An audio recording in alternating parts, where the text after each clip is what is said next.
of the past few years up until the past few weeks, where Russia has been intentionally letting through people without valid documentation or with missing documentation altogether, and those people are coming mainly from third countries. We do also have evidence that not only is Russia letting those people pass to the Finnish border, but they have been also actively engaged in transporting those people to the border crossing stations. And what's more, we have also heard that Russia is apparently loosening its visa policy in many countries in order to allow for people to travel to Russia and through Russia towards the Finnish border and from there to the European Union. And obviously this is a case example of a hybrid operation where Russia is weaponizing people. We can't accept that, and we will have a rigid response like there has been over the course of the past 2 weeks from the Finnish government, but also we will do that together with our partners and allies. Well, I want to talk about your response because it's been pretty drastic. At the beginning, instituting a new law that would allow the government to block asylum seekers at the border in certain circumstances. Then he went on to ban people travelling over the border by bicycle. And now, most recently, closing, I think, all but one of 9 border crossings between Russia and Finland. Not everybody entirely happy with that. The Finnish Refugee Council, for instance, saying the right to seek refuge must be respected regardless of where applicants come from or how they accessed the border. Essentially, an accusation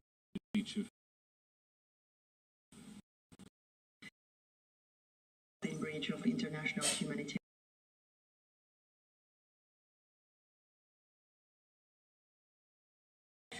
In the country. Finnish and at the University Lane believes he is overreacting to a deliberate attempt to suggesting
US politics bottom line. As the war on Gaza escalates, Al Jazeera's correspondents are on the ground. Last night, complete blackout. Situations are very, very grave here due to maybe more strikes and more. The troops now are trying to forward into the Gaza Strip. 11 soldiers have been confirmed as killed during that attack. Jagali refugee camp is said to be one of the most densely populated refugee camps in the Gaza Strip. This victory has been completely destroyed. Stay with us for the latest developments on Al Jazeera.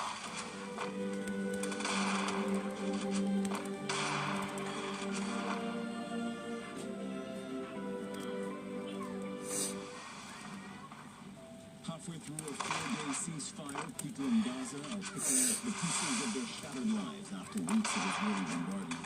There are calls to extend the ceasefire and allow more aid.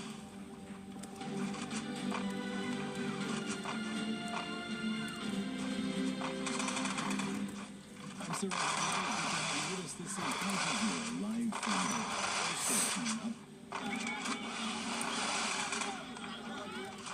Celebrations in the occupied West Bank as Palestinian prisoners held in Israeli jails are released and returned to their families and communities. And men are being beaten off. And even the women are being beaten up. More testimony emerges of the harsh treatment Palestinian women have been subjected to in Israeli jails. And 13 Israelis and 4 Thai captives released by Hamas are back in Israel as part of the ceasefire deal.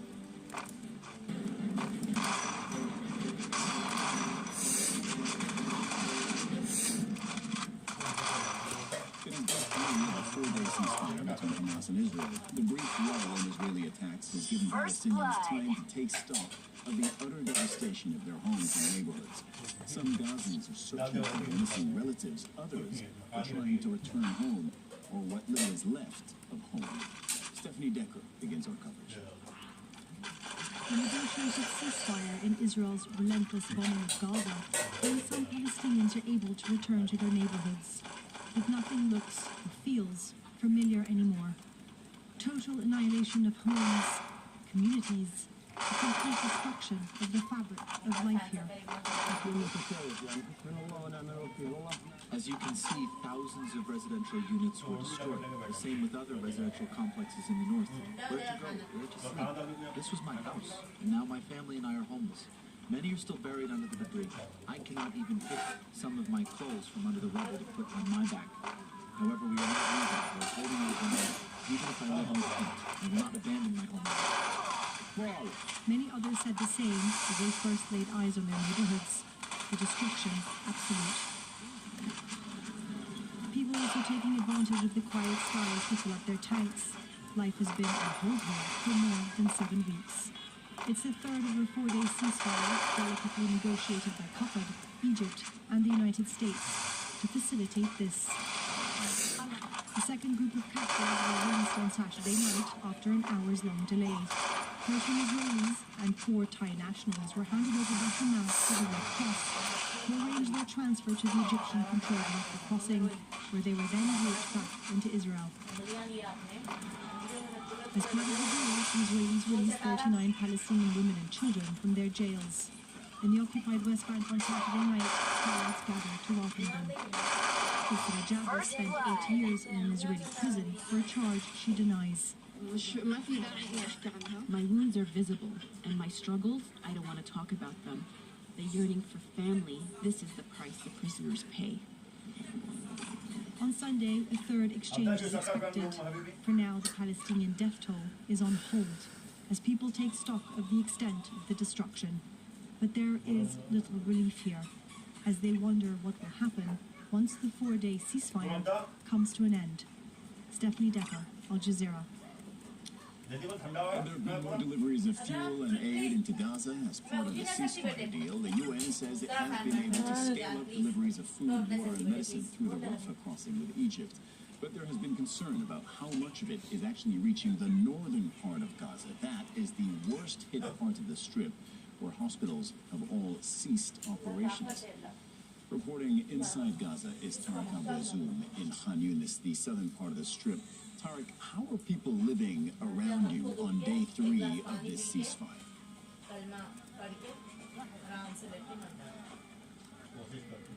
Yes, as the third day of the ceasefire just turned up, Palestinians inside the Gaza Strip are making a quest in order to gain the main supplies that they are need after the end of the ceasefire, including having enough amount of food, water, and even medicine in order to be stored later if there was going to be any emergency just took place on the ground.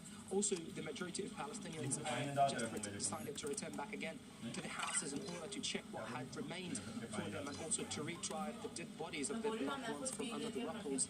But also important to say that a group of Palestinians decided to go to the sea in order to relax after being deprived by the occupation forces from visiting this only outlet for Palestinians in order to feel comfortable and to be away from the relentless attacks.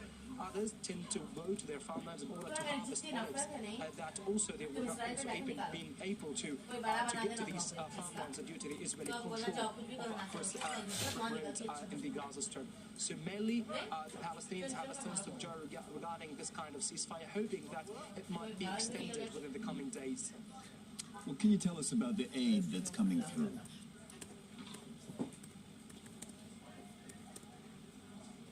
Yes, the Gaza Strip today had witnessed much more a flow of aid as the third day started of the truce between Hamas and Israel on the ground. These humanitarian aid including water, food, medical supplies, and also it includes fuel and even gas, which has been previously deprived from entering the Gaza Strip by the occupation forces. Now, these all amounts are the humanitarian aid that entered the Gaza Strip, considered to be limited with the needs of the territory. We are talking about the Gaza Strip was consuming around 500 trucks of humanitarian aid on a daily basis in normal days. Now, with this amount also, the limited one that had been also delivered to the north of the territory, where thousands of people are still there, we're fighting, we're also facing a very shortage of medical supplies and even items, necessity items for them for living.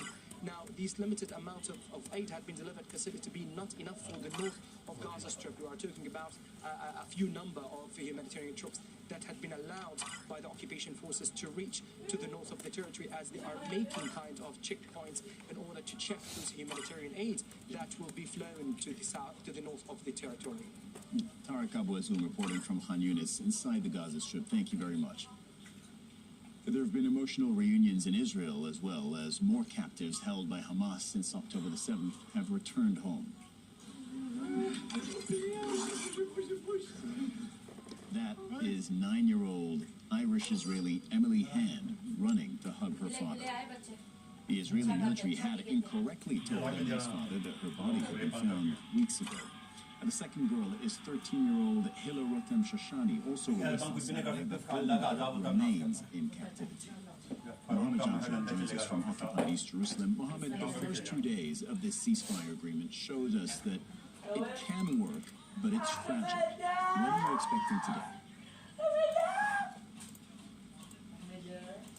So, Cyril, up until now, every indication from what we were seeing in the Israeli media, in fact, we weren't hearing about any complications directly from government sources, every indication was that it was expected that things would play out smoother today. It would be more like the first day when those Israeli captives held in Gaza were released at the appointed time at 4 o'clock local. Yesterday, of course, things went off the rails. There were last-minute negotiations. There were problems. At one point, it looked like it might fall through completely. It wasn't until far later in the evening that they were released. Now, just in the past few minutes, we're starting to see some Israeli officials being quoted anonymously in various Israeli publications saying this might be another nerve-wracking night, that they're worried that there could be some last-minute hiccups. They are saying that they believe that they can be overcome, but that they are worried that today might play out more like the second day than the first day. Now, this is all very fluid. Things can change at a moment, at any moment. But right now, the indications from people we're hearing about in the Israeli media is there is some concern that there could be some last-minute hiccups. Right now, we're just under 2 hours away from the expected start of when that transfer would happen, 4 p.m. local. And before now, it looked like everything was heading in a very smooth direction. Right now, some indications that perhaps the road could get a little bumpy in the hours to come. Cyril? Mohammed, 39 Palestinian prisoners were released from Israeli prisons yesterday. You spoke to some of their families in occupied East Jerusalem. Share with us what that was like, what happened, and what you learned. Cyril, both nights when we were at the houses of the families of those Palestinian prisoners that were released and taken back to occupied East Jerusalem, where we are, both nights were emotional roller coasters for those family members, for those relatives. Let me tell you about what happened last night. We were at the home of a Palestinian prisoner named Isra Jabil. She had been in prison for 8 years. This is how the day played out for her family. Earlier in the day, one of her brothers was told to go to the police headquarters. When he got there, he didn't know if he was going to find out about his sister or not. His phone was confiscated. Then the family started having relatives gather, anticipating they would welcome her soon. Then there was news that perhaps the swap wasn't going to happen because of all the delays of the release of the Israeli captives. They didn't know if the Palestinian prisoners would be released. Then they were worried that perhaps the ceasefire might collapse altogether. Finally, we got news that the Palestinian prisoners would be released, that Israel was going to go back to her family. And then you had Israeli police forces come to the family home demanding that the journalists leave, because there has been this order put forth by the far-right-wing national security minister that no Palestinian prisoner, or family member of Palestinian prisoner, or Palestinian in occupied East Jerusalem can celebrate in any way, either inside or outside of a home, upon the release of a prisoner. And so we were forcibly removed. We were pushed out of that courtyard by the house, having to walk down a hill. The security forces making us leave, pushing, shoving, telling us we had to get out of there. And this is the kind of thing that's been happening again and again to the family members of these prisoners, because in the past few days we've been told by many of them that the Israeli police come several times a day before those released and tell the family again that if there's any type of celebration, any type of gathering, that it will be dispersed forcibly and that they could face consequences. A very, very tricky situation. So, Mohammed, just to make sure I get this clear, is it the case that Israel essentially wants to avoid the type of pictures we saw on day one, right? We saw celebrations as people were being released back to their relatives and families.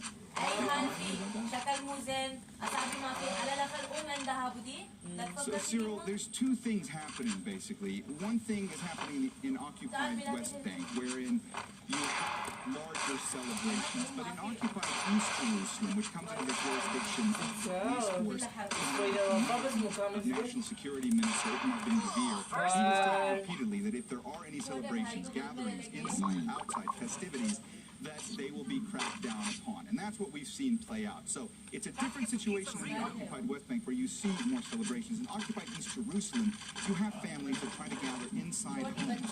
Before those prisoners even get there, they are repeatedly warned, they are repeatedly visited, and they tell us, harassed by Israeli police, telling them they cannot have festivities, they cannot have gatherings. The families gather. They just want to see somebody they haven't seen for sometimes years, to embrace them, to take pictures with them, to wish them well. And even then, last night, when we were at that house of Isra Jabil, they were forcibly dispersed.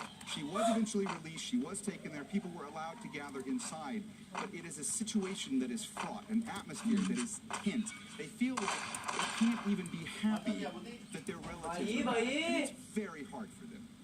Zero. Mohammed Jamjoon reporting from occupied East Jerusalem. Thank you very much for those explanations and all that context. As we've been reporting, the second exchange of Hamas captives to Palestinian prisoners has snagged delay on Saturday. Here are some of the sticking points that led to a delay of several hours. Hamas accuses Israel of violating the agreed-upon no-fly zone over southern Gaza. Israeli drones are also not allowed in the skies over the north between 10 a.m. and 4 p.m. local time. Hamas says humanitarian aid has fallen short of what was promised and isn't filtering into northern Gaza. Now, Israel denies this, saying more than 50 trucks have entered the north. Also, Hamas's armed wing, the Qassam Brigades, says Palestinian prisoners are not being released according to seniority, as was agreed. And some of the women and children involved in the swap were just weeks away from finishing their sentences. Well, earlier I spoke to Ghazi Hamad, a member of Hamas's political bureau. He says Hamas is still waiting to see more aid trucks enter northern Gaza, as per the agreement. Today, we put more guarantees. We have strong contacts with the Egyptians, with the Qataris, with different parts of the United Nations. First blood. We take guarantees that today that 200 trucks must reach people there. And if not, I think we will take other measures. What does that mean? What does that mean, other measures? What happened yesterday, we took the implementation of the process. It takes more time, but I think today, we want to be sure 100% that trucks will get them. As far as things are going, today, do you see any reason, anything that would cause Hamas to once again suspend or even stop the release of captives on day 3 of this ceasefire? We are interested to complete this process. We have no problem. We respect our commitments and we want to continue. We have good connection every day with the Egyptians, with the United Nations, with all people. And we are very interested to continue and to finish this process. But I think the manipulation and the playing is coming from the Israeli side in different things, as I mentioned before. So I think today we want to continue today, but it depends on what happens, especially in the trucks which reach in the north, or according to our list, sent to the mediators, the needs of the prisoners, women and the children. We want to respect the agreement. Funerals for 5 Palestinians killed during Israeli raids have been taking place in Jenin in the occupied West Bank. Hundreds of people joined the procession. At least 8 Palestinians were killed in overnight raids across the West Bank. Sam Bisraeli has more from him. Even as the Israelis release Palestinians in seemingly large numbers, in the grand scheme of things small, but for every Palestinian prisoner they release, there seems to be a continued disregard for the freedoms of Palestinians that continue to detain, a continuous disregard for Palestinian lives that continue to kill people in violent and endless ways in the occupied West Bank. Just in the last 24 hours, 8 people have been killed in raids in various areas across the occupied West Bank. Most of those deaths, most of the activity, the major flashpoint in the last 24 hours, even as these detainees were being released, even as the swap deal was happening, there were raids ongoing overnight in Jenin in enormous fashion. There was a large number of Israeli soldiers going in, blocking ambulances, trying to get into hospitals, pulling injured people out of there. And this continued throughout the night into this morning. It began in the early hours with the death of at least 1 doctor in Jenin in the past 24 hours.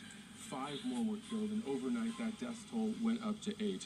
There were raids across the area. There was also 1 person killed in a raid near Nablus, as well as one near Ramallah, not far from where we are now. So these constant raids, this pressure, is something that people were worried would get worse in the occupied West Bank as the ceasefire went into effect in Gaza, and there does seem to be an observable reality that that is happening, the pressure, and these things continue to intensify in the occupied West. Still ahead on Al Jazeera, a lull in the fighting allows some of the Lebanese who fled their villages because of cross-border shelling from Israel to return to their homes.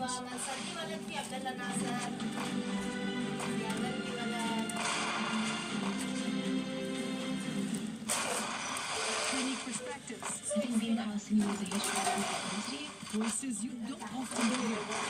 First blood. Connect with our community and tap into conversations you won't find elsewhere.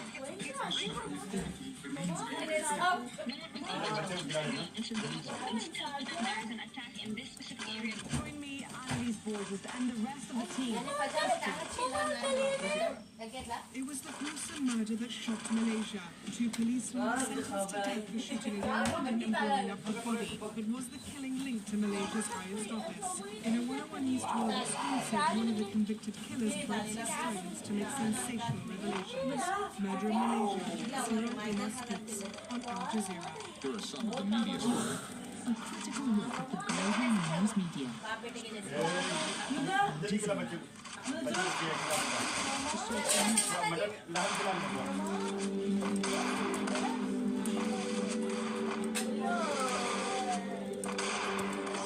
First blood.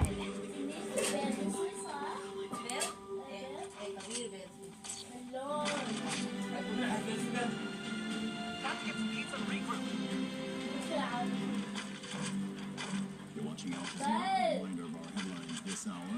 It's the 4-day ceasefire between Hamas and Israel. Palestinians are using their land to search for their loved ones and return to what's left of their homes. People in Gaza are looking for more aid to be let into the country. The second group of 39 Palestinian prisoners has been released from Israeli jails. There have been tears and joy as families and loved ones welcome them home. Also, Also, 13 Israelis and 4 Thai captives released by Hamas from Gaza. Mama. Isra Jabi says one of the Palestinians was released as part of the deal. Fire set ablaze when soldiers opened fire and she was jailed. They accused of terrorism and sentenced to 11 years, accused of trying to detonate her fuel tank in the Here's more of what she said to journalists.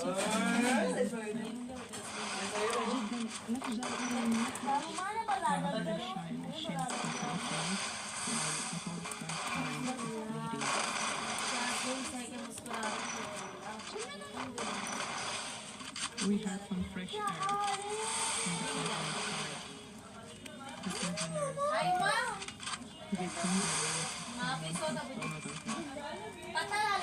my words are visible.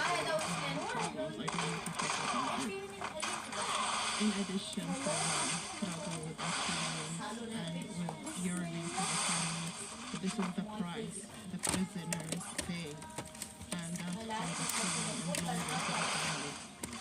I was feeling let down a long time ago. There were a lot of injured people in the prison, and they were spending years. I had like 22 months. When I see a child only with 18 days left, he was released, and other people who were there inside for more than 18 years, and they are still left there. For 18 days, he was released.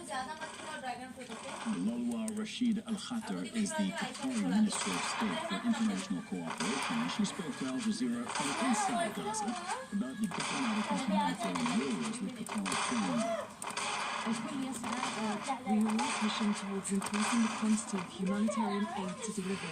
Equally, we hope our efforts aiming at extending humanitarian truce will be successful. This will enable all parties to deliver more relief aid. There are a number of paths being followed, including the diplomatic one. To this end, there are efforts being made and talks being held in an attempt to have the truce extended. However, there are discussions in terms of logistics and coordination with the stakeholders, be it the UN or the Egyptian authorities in relation to the Rafah border crossing. The role played by the state of Qatar branches in many directions. As I said, the diplomatic negotiation path and the humanitarian relief one. Speaking of the latter, Qatar has started dispatching relief aid since October the 16th until this day.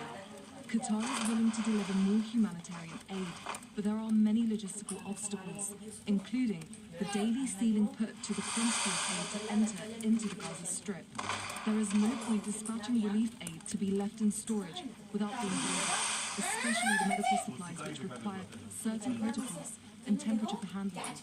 I regret to say that the waiting window may extend over 2 weeks, and these items may perish. The key message here is that the state of Qatar, along with other friendly and neighbouring states, reiterate that they are prepared to deliver any quantities of humanitarian aid, but the ceiling imposed renders the process less effective and more difficult. We are doing all what we can to provide the Egyptians constantly and rapidly to ensure the swift delivery of aid in the desired quantities. However, we are faced with many obstacles. I named only some. There's a lull in fighting between Lebanon's Hezbollah and the Israeli army while the ceasefire in Gaza holds. The past 7 weeks have seen intense cross-border shelling between the two sides. Zaid reports. Before the Gaza ceasefire took hold on Friday, driving along this road was dangerous. The whole stretch of the 120-kilometer border between Lebanon and Israel was a war zone. Israel and the Lebanese armed group Hezbollah have so far held fire during the 4-day Gaza ceasefire. Some of the tens of thousands of Lebanese who left their villages have come back to check on their homes and those who stayed behind. Israel didn't achieve anything. What did it hit? Stones and people. We have experienced this many times. They can never break our wall. 7 weeks of cross-border exchange of fire was intense. 14 civilians were killed, including journalists, who were believed to have been directly targeted. The Israeli army says during the 4-day ceasefire, it will continue preparations for the next phase of its war on all fronts. Hezbollah is likely to be doing the same. It has said southern Lebanon will remain what it calls a support front for Hamas as long as Israel's attacks against Gaza continue. Hezbollah hasn't joined the battle in full force, calibrating attacks to keep it largely contained to the border. But it says that could change depending on Israel's actions in Gaza and in Lebanon.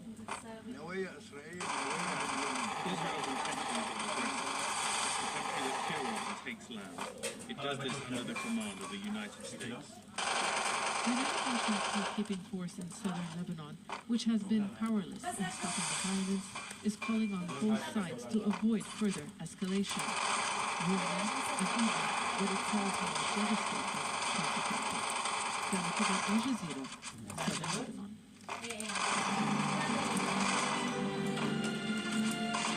First blood. Let's take a look at some other news from around the world now. The president of Sierra Leone has imposed a nationwide curfew after an attempted coup.